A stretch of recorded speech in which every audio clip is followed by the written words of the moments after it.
Hello everyone. This video is not going to have the same energy as most of my little sit-down talks do, because this is not a topic which is something that this channel is normally about. Now,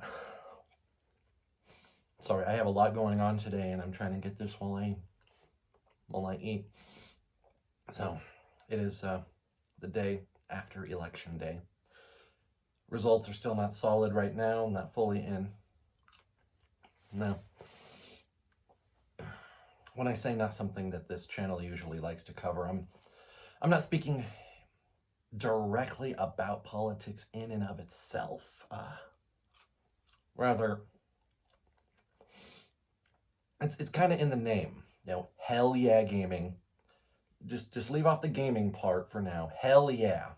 What is hell yeah about? Well, it's about things that get your blood pumping in a good way, that make you get excited, make you want to go, hell yeah, I love this thing. And right now a lot of people are not feeling that way for a large number of reasons, and I just wanted to put this out there because it's so intensely important at this time. And honestly, I should have put this out earlier, but there's life circumstances that make things difficult.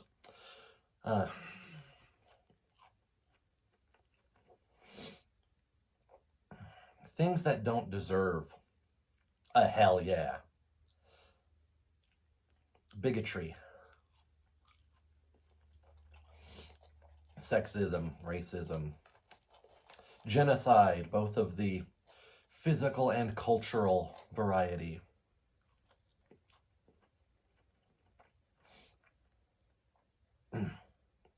And unfortunately, that's where we have found ourselves over the last 4 years. And the people who end up supporting these things and the individual who perpetuates it look at people defending themselves or trying to rise against tyranny and saying,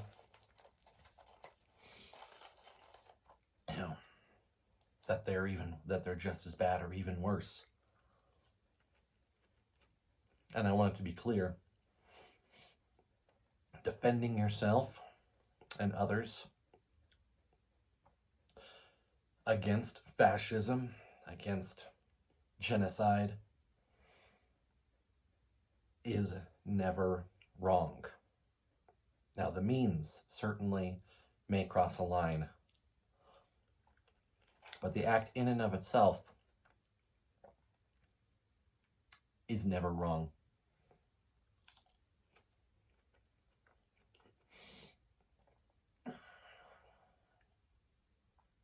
For anyone who follows me on either Twitter or Facebook, you'll know I'm extremely political over there, and I very, very, very rarely, only one time I can even think of myself, have ever been overtly political on the channel here. And that's because I want the channel to be a safe space for hell yeah branding, for things that get you excited and happy, things that make life worth living.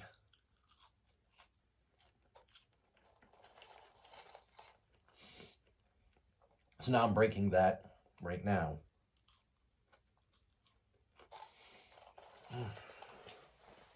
I was raised in an extremely conservative, far-right family, even though they will continue to deny that fact even now.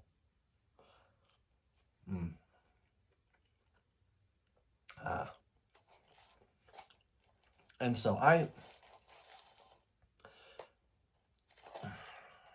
you could say that in a lot of ways I was indoctrinated in a certain belief system growing up. And it caused me to make a lot of mistakes along the way, for sure. But, it took getting out there on my own, seeing the world in the bigger picture, being able to personally meet other cultures, other people, look at actual information and statistics that weren't either skewed or just straight up made up, to really understand how dehumanizing that side is and has been getting further and further and further along over the last,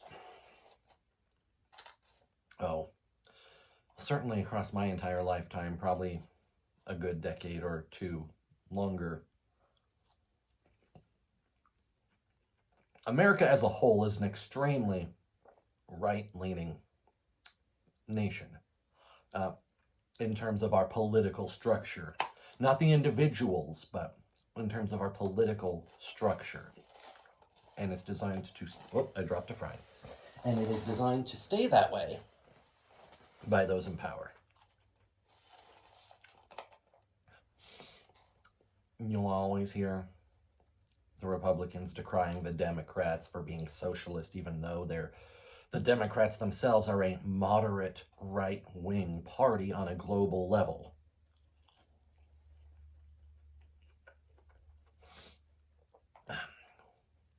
With a small handful of exceptions that you could probably count on two hands.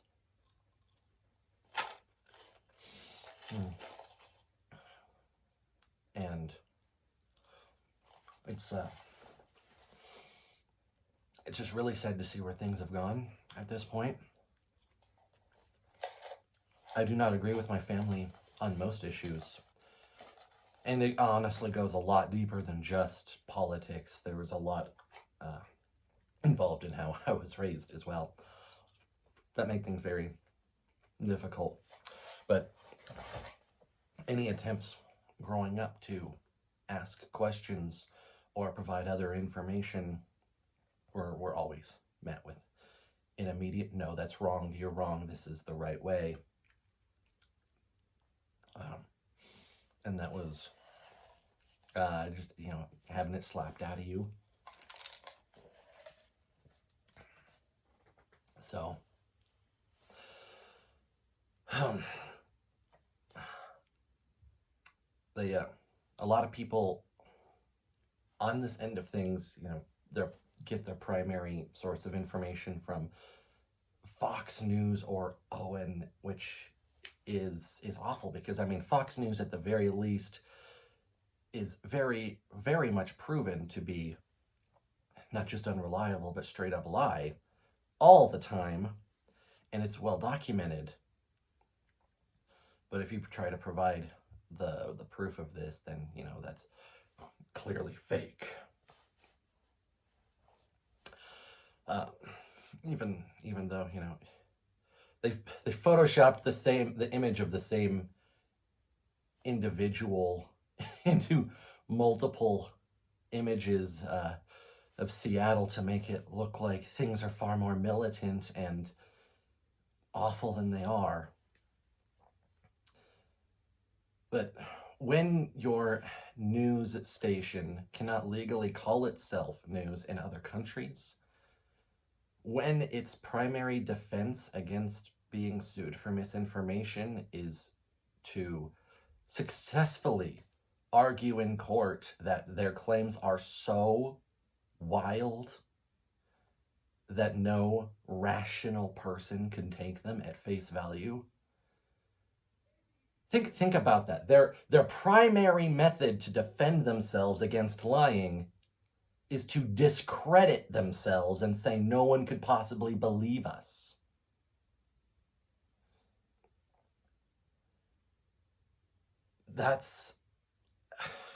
And yet, so many people either ignore that, don't realize it, or defend that by saying that it's just a smart tactic that's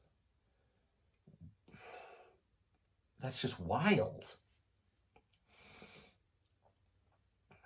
And so many people have bent over backwards trying to justify this administration that we've had for the last 4 years. Now, I will fully support anybody who voted for Donald Trump in 2016, so long as they realize that they made a mistake, that they were taken in by the grift, by the scam, because that's what he does. I don't personally understand making that choice even back then, but I understand that for a lot of people, he seemed very desirable based on his lies, which again is something else that is so well documented and constantly happening.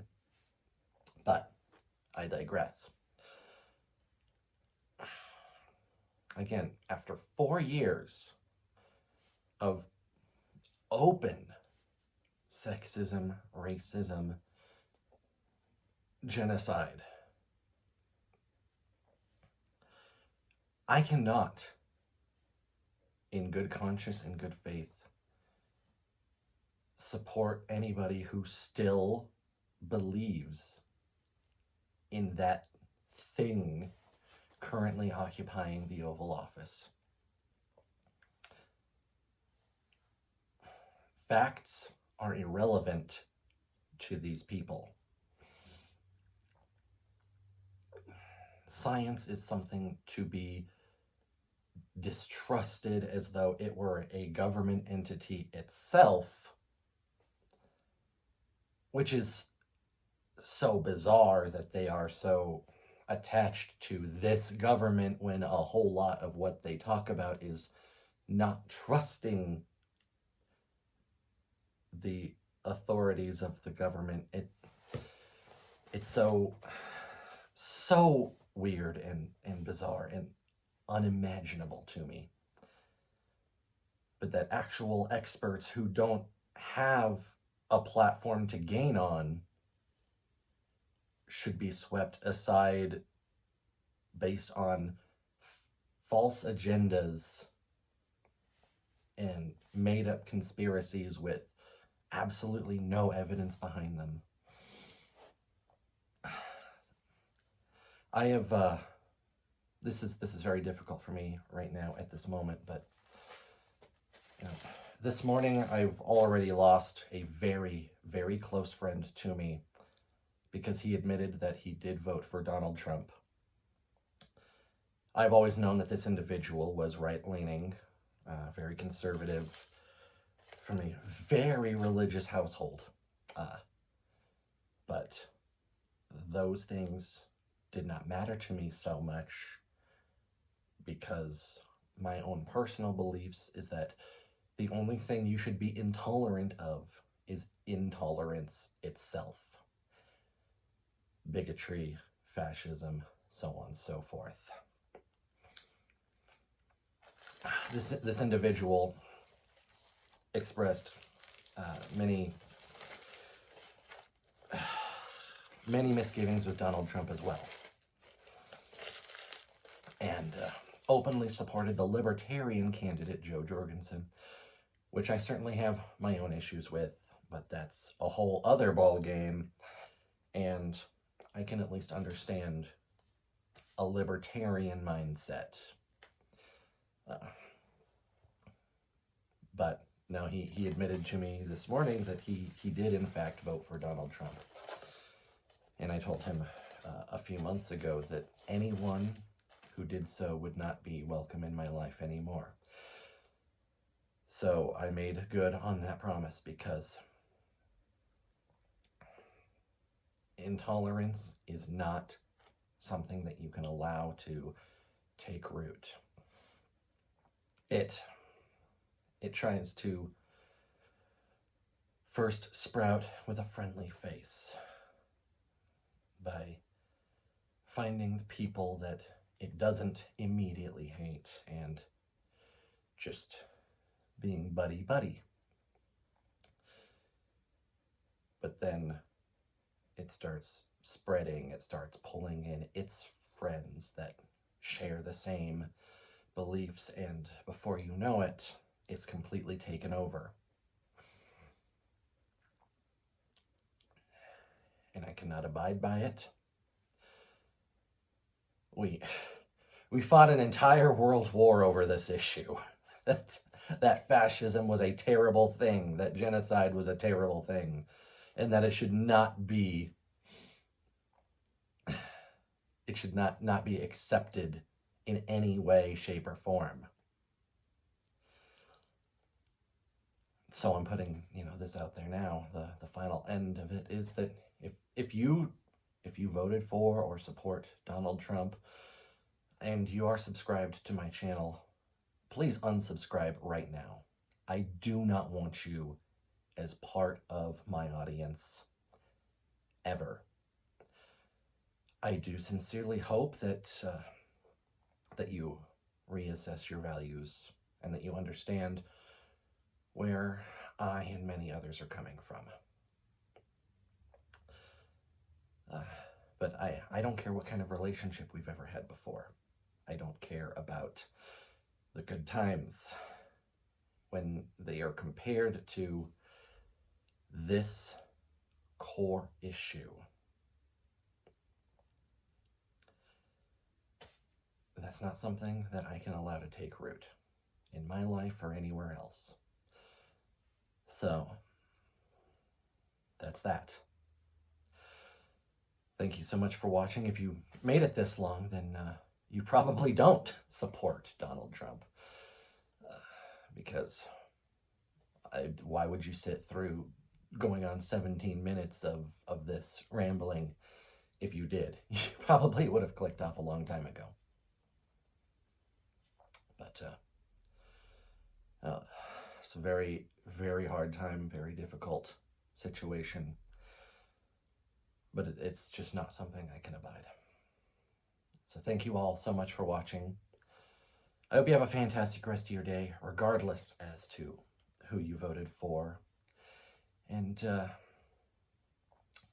just try to spread love and understanding. Thank you. That is something that deserves a hell yeah.